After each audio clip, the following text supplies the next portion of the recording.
My self Diksha and welcome back to my channel. So guys, आज की जो story है ना, it's very close to my heart and मैंने ये स्टोरी किसी को भी अभी तक नहीं सुनाई है बिकॉज आई नो कि चीटिंग की कोई एक्सक्यूज नहीं होती है।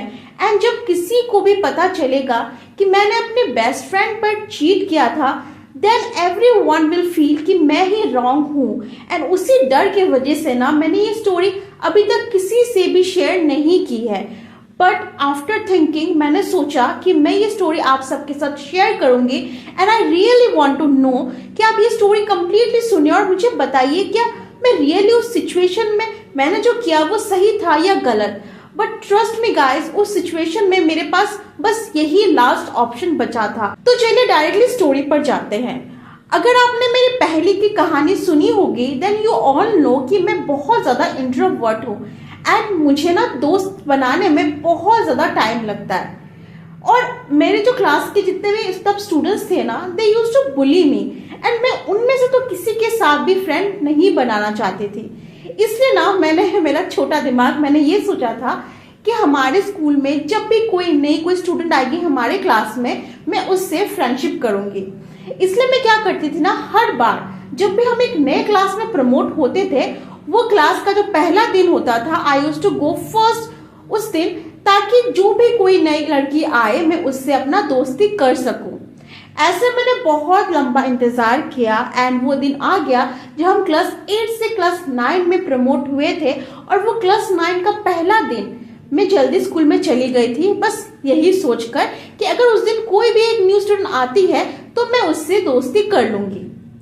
सो ठीक वैसा ही होता है। जब क्लास 9 में मैं पहली क्लास में जल्दी पहुंचती हूँ तो मैं देखती हूँ कि उस क्लास में पहले से ही कोई आकर बैठा हुआ था।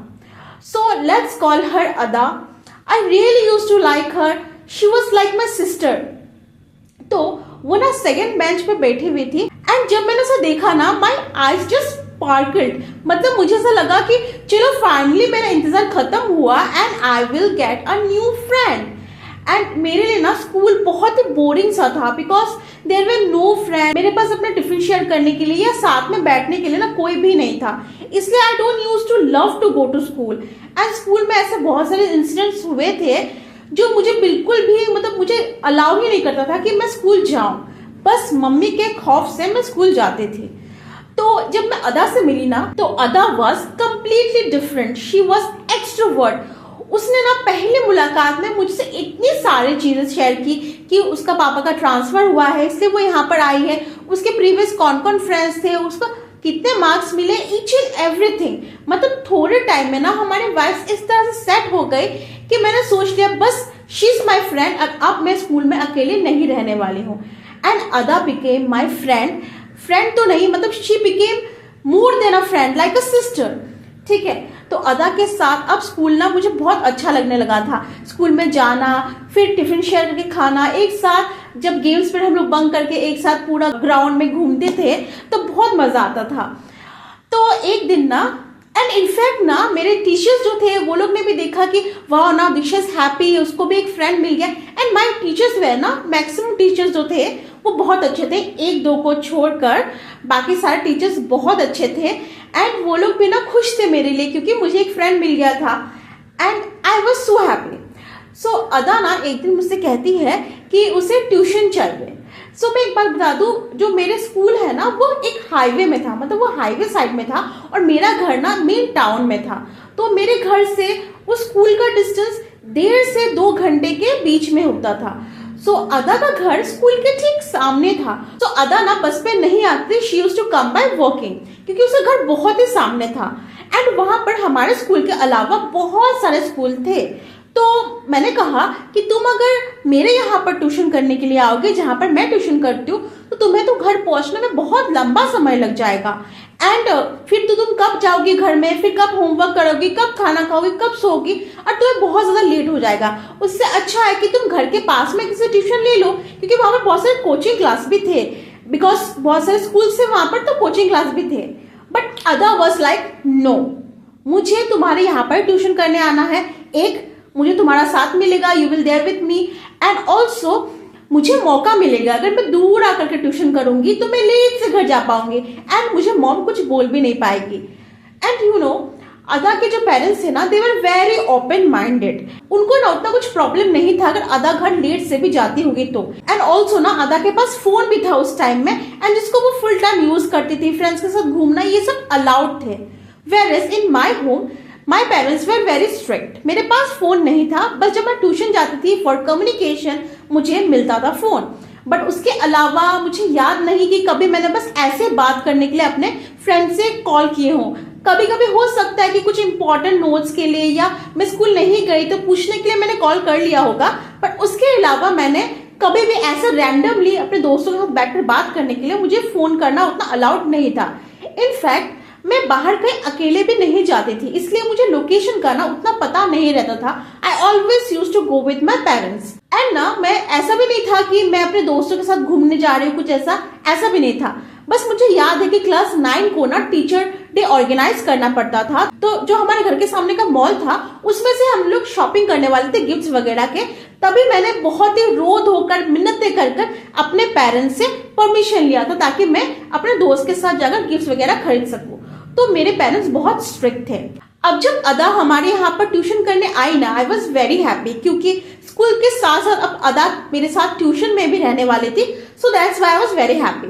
तो 1 वीक तक तो सब कुछ अच्छा चल रहा था। We were doing our tuitions. उसके बाद हम लोग बाहर निकलते थे, स्नैक्स खाते थे, we used to eat fast food and all. फिर अदा अपने घर चली जाती थी and I used to come back to my home. लेकिन आफ्टर 1 वीक ना अदा अपना क्लास बंक करने लगी। मतलब वो ट्यूशन में ना नहीं आती थी, कभी 2 दिन आई, कभी 3 दिन आई, कभी नहीं आई, ऐसे करने लगी थी।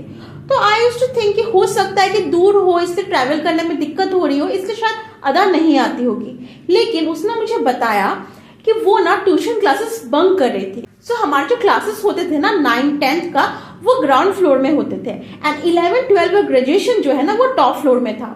तो वहीं पे कुछ लफंगे बच्चे जो रहते हैं बंक करते हैं या पढ़ाई में कोई ध्यान नहीं रहता, बस इधर उधर करते रहते, झगड़ा मारपीट करते, ऐसे टाइप के भी बहुत सारे लड़के थे। तो अदा ने ना उनमें से कुछ लड़कों से फ्रेंडशिप कर ली थी एंड अब ना वो उन लोग के साथ ट्यूशन बंक करती थी। उन लोग के पास 1-2 के पास कार था, तो वो लोग इधर उधर घूमते रहते थे एंड ट्यूशन नहीं आते थे। तो मैंने तो पहले अदा को समझाने की कोशिश की कि हमें ऐसे स्ट्रेंजर पे ट्रस्ट नहीं करना चाहिए, बट अदा ना मेरी बातों को सुनने के लिए राजी ही नहीं थी। एंड एक टाइम मुझे ऐसा फील हुआ कि शायद अदा ऐसे सोचती है कि I am jealous of her क्योंकि मेरे पेरेंट्स स्ट्रिक्ट है और मैं बाहर नहीं जा सकती एंड अदा अपने लाइफ को एंजॉय कर रही है, इसलिए शायद मैं उससे जेलस हूँ। इसलिए ना मैंने ये सब बातें अदा से बोलना छोड़ दिया था। तो अब तो अदा का एक डेली रूटीन हो गया था। वो आती थी ट्यूशन में ये बोलकर कि वो ट्यूशन क्लास अटेंड करेगी, बट ट्यूशन क्लास बिल्कुल भी अटेंड नहीं करती थी एंड वो उस लफंगे लड़कों के साथ घूमती रहती थी। एंड जब ट्यूशन खत्म होता था she used to call me क्योंकि उसे पूछना रहता था कि आज ट्यूशन में क्या पढ़ाया गया है एंड सर ने उसके बारे में पूछा कि नहीं, बस ये सब पूछते थे एंड दैट्स ऑल। यही सब बस होता था। एक दिन क्या हुआ ना कि I was in my chemistry class, मतलब ट्यूशन हम लोग कर रहे थे केमिस्ट्री का। तो केमिस्ट्री के जो सर थे ना वो क्या करते थे कि पूरा वो ट्यूशन करा लेते थे एंड लास्ट के जो 10 मिनट्स था ना वो डाउट सॉल्व करने के लिए रखते थे। या तो वो जो क्लास में पढ़ा रहे हैं उसका अगर डाउट, हमें कुछ डाउट है तो हम तब सर से पूछते थे, या किसी का भी अगर कोई डाउट ना हो तो उस टाइम सर न्यूमेरिकल्स देते थे जिसको हमें सॉल्व करना होता था। सो उस दिन ना हम में से सारे स्टूडेंट्स का कोई भी कोई डाउट्स नहीं था, तो सर ने हमें कुछ न्यूमेरिकल्स दे करने के लिए और सर केबिन चले गए एंड सिर्फ 5 मिनट्स बाकी थे ट्यूशन खत्म होने के लिए।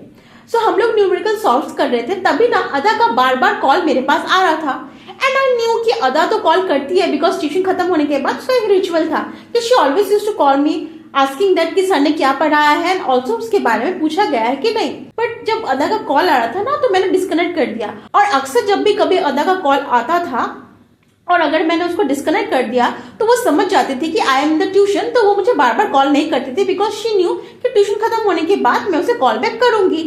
तो उस दिन ना मैं बार बार कॉल डिस्कनेक्ट कर रही थी but she was calling again and again. तो मुझे ना डाउट हुआ कि अदा तो ऐसा नहीं करती है। देन व्हाट हैपेंड कि वो बार बार कॉल किए जा रही है। तो मैंने ना कॉल रिसीव किया ये सोचकर कि मैं बोल दूंगी कि अदा मैं ट्यूशन में हूँ तो मैं बाद में कॉल करती हूँ।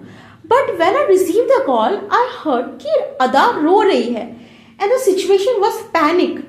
तो मैंने उससे पूछा कि क्या हुआ अदा, अब तुम बोलो मुझे क्या हुआ। तो क्या हुआ ना, अदा जिस लफंगे लड़कों के साथ घूमती रहती थी, let's call the leader as Rohan. So जो रोहन था उसने अदा को कोई फ्लैट में वो लेकर गया एंड वहां पर उसके बहुत सारे और भी फ्रेंड थे। अब अदा एक रूम में थी एंड उसके जो फ्रेंड्स थे ना वो हॉल में बैठकर ड्रिंक्स कर रहे थे। एंड ऑल्सो अदा टोल्ड मी कि रोहन उसके साथ ना वियर्डली बिहेव कर रहा है एंड उसे घर जाने भी नहीं दे रहा है और लेट भी हो गया था, उसे घर भी जाना था। बिकॉज ऐसा तो नहीं है ना कि उसकी मम्मी और पापा बहुत ज्यादा ब्रॉड माइंडेड है, लेकिन ऐसा थोड़ी है कि वो घर में आएगी ही नहीं और वो लोग कुछ बोलेंगे नहीं। तो the situation was really panic and she was crying. तो मैंने उसे पूछा कि तू कहाँ है, बता जरा मुझे।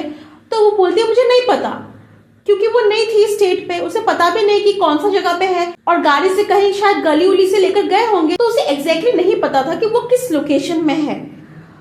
तो मैंने बोला कि ठीक है मैं तुम्हारे पेरेंट्स को कॉल करती हूँ। तो शी वॉज लाइक नो ना, तो कुछ भी कर, तू मेरे पेरेंट्स को बिल्कुल कॉल मत करना, क्योंकि अगर मेरे मॉम को पता चला तो वो मेरा पढ़ाई छुड़वा देगी। एंड आई वॉज लाइक फिर मैं क्या करूँ, तू बता मुझे तू कहाँ है। वो ये भी नहीं बता पा रही थी। तो मैंने कहा कि ठीक है मैं अपने पेरेंट को कॉल करती हूँ, मैं अपने मॉम से हेल्प लेती हूँ, बिकॉज मैं तुझे वहां पर कैसे बचाऊं, मुझे भी कोई लोकेशन के बारे में नहीं पता।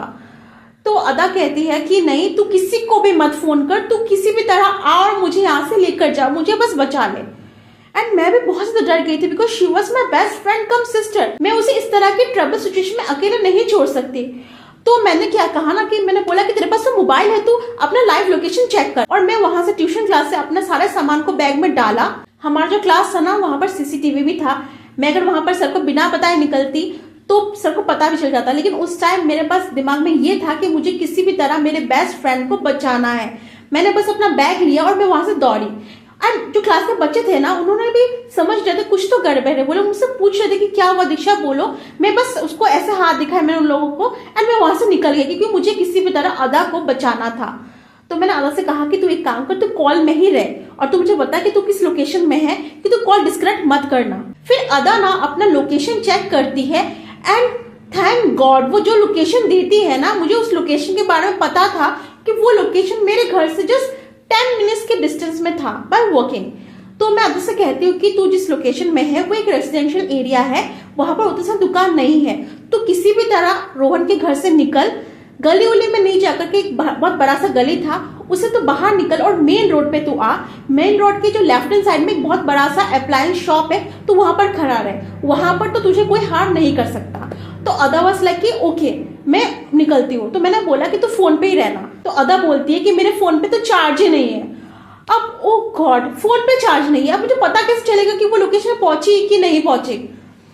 तो मैं तो बस पैनिक हो जाती हूँ, मैं दौड़ कर जाती हूँ बस स्टॉप में, मैं वेट करती हूँ बस के लिए, बट बस नहीं आ रही होती है। आई वॉज लाइक कि मैं दौड़ के जाऊँ, मैं उड़ के जाऊँ, मैं कैसे जाऊँ, क्योंकि वो बहुत ही ज्यादा एक क्रिटिकल सिचुएशन में थी। आई डोंट नो रोहन अदा के साथ कुछ भी कर सकता था because they were very Elder than us and वो एकदम बदमाश टाइप के लड़के नहीं होते, उस टाइप के लड़के थे। और मैंने अदा को वार्न भी किया था कि तुम उसके साथ फ्रेंडशिप मत करो, बट उसने मेरा एक भी बात नहीं माना। तो मैं वेट कर रही थी बस के लिए, बस भी नहीं आ रहा था। तो मैं जैसे सोची कि मैं चलती हूँ, मैं चल चल के आगे निकलती हूँ, बस जिस भी टाइम में आएगी मैं उसे हाथ दिखाऊंगी, रोकूंगी और मैं वहां चढ़ जाऊंगी। एंड लकीली जैसे मैं निकलती हूँ ना, सोचती हूँ कि मैं निकलूंगी आगे, तभी बस आ जाती है। मैं बस में चढ़ती हूँ एंड माई फेस, सब लोग ना आसपास के लोग मुझे घूर रहे थे बिकॉज वो जो टेंशन था वो मेरे फेस पे देख पा रहे थे, तो सब लोग घूर रहे थे। एंड एक आंटी जो मेरे पास में खड़ी थी ना, सीट था बस पे but I was not sitting, क्योंकि मैं इतना ज्यादा डर चुकी थी किसी भी तरह मतलब बस रुके मेरे स्टॉपेज पे और मैं उतरूं। एंड मतलब सोच रही थी कि बीच में जितने भी स्टॉपेज आ रहे थे ना उसमें बस ना रुके, मेरे दिमाग में तो बस यही था। एक जो सामने मेरी आंटी थी, वो आंटी ने तो मुझसे पूछा क्या वो बेटा सब ठीक है ना। मैंने बस बोला हाँ आंटी सब कुछ ठीक है, बट मेरा फेस जो है ना वो सब कुछ बता दे रहा था कि एवरीथिंग वॉज नॉट फाइन। किसी भी तरह वो बस स्टॉप आता है, मैं उतरती हूँ एंड आई सॉ कि अदा उस अप्लायंस की शॉप के सामने खड़ी हुई थी। And by looking at her I was so happy कि शी वॉज सेफ।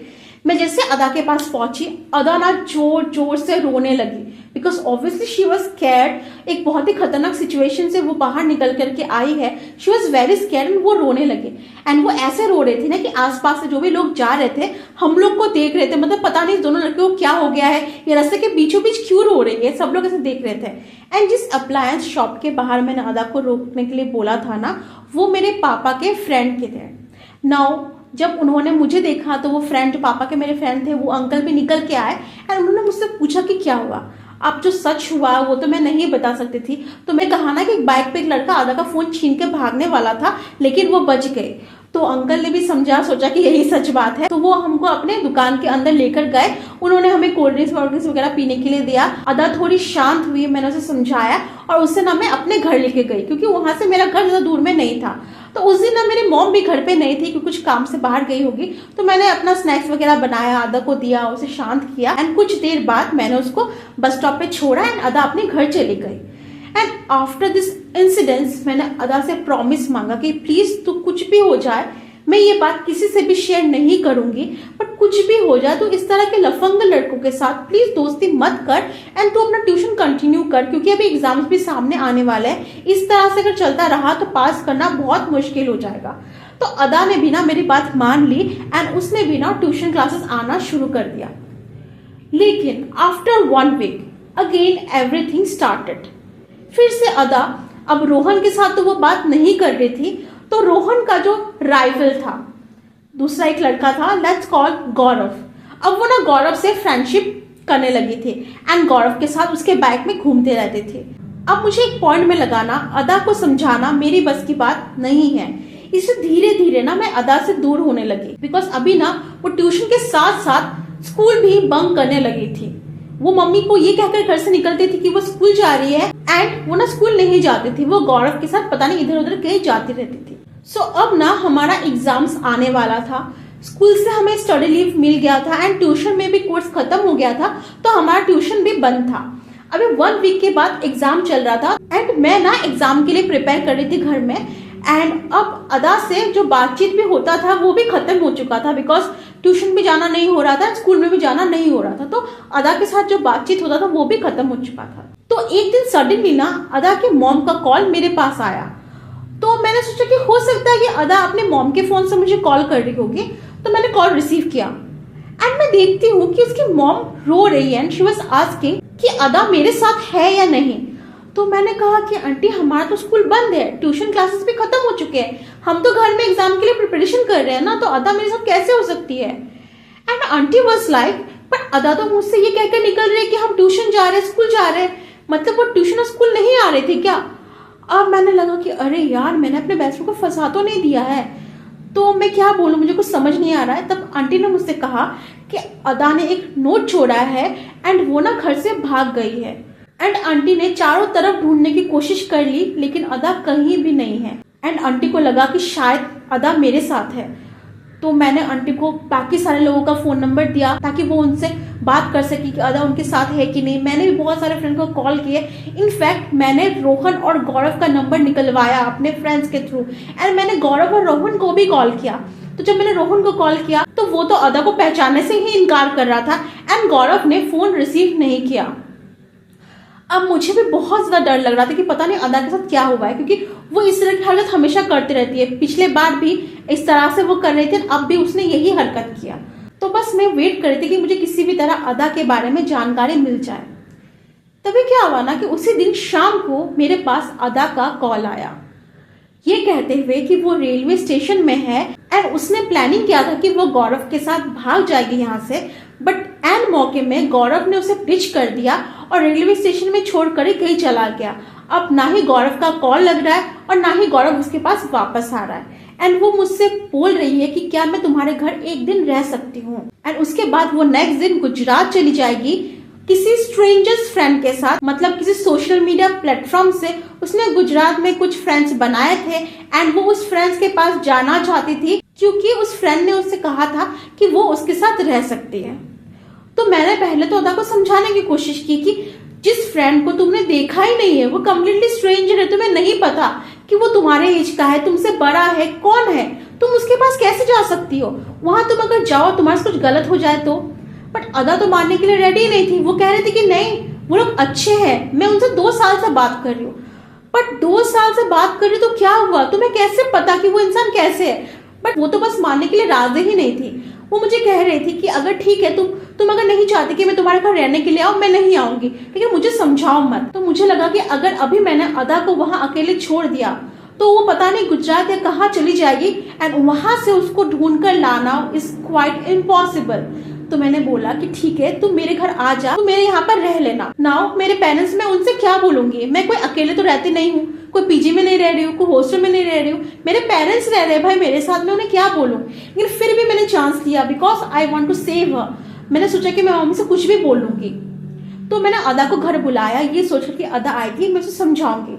तो हमारे घर के पास से ना एक पार्क था, तो मैं अदा को पार्क में ले गई बिकॉज मैं घर में ये सब बात नहीं कर सकती एंड मैं एक मिडिल क्लास फैमिली से हूँ, तो हमारे को ये सब प्राइवेट रूम नहीं था, रूम में जाकर हम लोग बात कर सके, ऐसा टाइप का कुछ नहीं था क्योंकि रूम हमेशा खुला हुआ रहता था और मम्मी लोग हमेशा इधर उधर करती रहती थी। दरवाजा लॉक करके फ्रेंड के साथ बात करना ये सब नहीं होता था and I was also scared कि मम्मी को ये बात पता ना चले। तो मैं अदा को ना पार्क पे लेकर गई एंड उससे वहां पर भी समझाने की कोशिश किया कि स्ट्रेंजर लोगों को ट्रस्ट करना इज रियली डिस्गस्टिंग, उससे तुम्हारा कुछ भी हो सकता है। बट वो ना मानने के लिए रेडी नहीं थी। वो ना बार बार बोली कि ठीक है मैं चली जाती हूँ, ठीक है तुझे मुझे तेरे पास नहीं रखना तो कोई बात नहीं, मैं चली जाती हूँ। तो मैंने बोला कि ठीक है कोई बात नहीं, तू चली जाना नेक्स्ट दिन गुजरात, कोई बात नहीं, तू मेरे साथ रह ले एक दिन, कोई प्रॉब्लम नहीं है। एंड मैंने ना छुपके से अदा के मॉम को कॉल कर दिया ये कहते हुए कि अदा मेरे घर में है एंड दिस वाज, क्या बोलूं, ये मेरा गलती था या मैंने राइट किया मुझे नहीं पता। तो अदा के मॉम और उसके पापा दोनों ना रोते हुए मेरे घर आते हैं एंड जब अदा उन्हें मेरे घर देखती है ना तो अदा के आंखों में मेरे लिए जो नफरत था, मुझे कहीं ना गिल्टी फील हो रहा था। उसे मतलब उसका चेहरा देखकर मुझे पता चल रहा था कि शी वॉज फीलिंग बिट्रेड। उसे ऐसा लग रहा था कि उसके बेस्ट फ्रेंड ने उसे चीट किया। बट उस टाइम ना मेरे पास और कोई ऑप्शन ही नहीं था। अगर मैं अदा को गुजरात जाने देती, उसके साथ कुछ गलत होता, तब मैं क्या करती? वो मेरे घर से चली गई। उसके बाद मैंने अदा को बहुत बार कॉल करने की कोशिश किया बट अदा मुझसे बात बिल्कुल भी नहीं करना चाहते थे।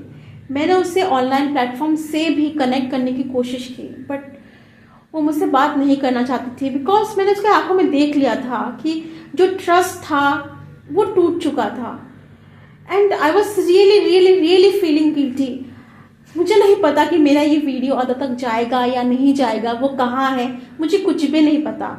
But Ada, if you are listening this, I am really sorry. मेरा कोई भी मोटिव नहीं था कि मैं तुझे हर्ट करूं, बट वो सिचुएशन ही ऐसा था कि मेरे पास और कोई ऑप्शन नहीं था। So guys that's it for today. मैं इसके अलावा कुछ भी नहीं बोल सकती। प्लीज अब जज मत करना मुझे एंड प्लीज कमेंट में बताना कि मैंने सही किया या गलत, बिकॉज ये चीज ना मेरे दिल में बोझ बनकर बैठी हुई है एंड मैं ये किसी के साथ शेयर नहीं कर सकती बिकॉज आई नो कि चीटिंग के लिए ना कोई भी ऑप्शन नहीं होता। चीटिंग के लिए आप कोई भी एक्सक्यूज नहीं दे सकते हो। सो गाइस, आपको अगर इस तरह की स्टोरी चाहिए, आप किस तरह की स्टोरी के लिए इंटरेस्टेड हो, प्लीज कमेंट में बताना। एंड आपके पास भी अगर ऐसे कोई इंटरेस्टिंग स्टोरी है तो मैं ना डिस्क्रिप्शन में अपना ईमेल आईडी दे दूंगी, जरूर शेयर करना ताकि मैं आपकी स्टोरी को पिक कर सकूं और इस चैनल में सुना सकूं। So guys that's it for today. I hope आपको ये वीडियो अच्छा लगा। वीडियो को लाइक और चैनल को सब्सक्राइब कर देना। मिलते हैं नेक्स्ट वीडियो में। Till then bye bye.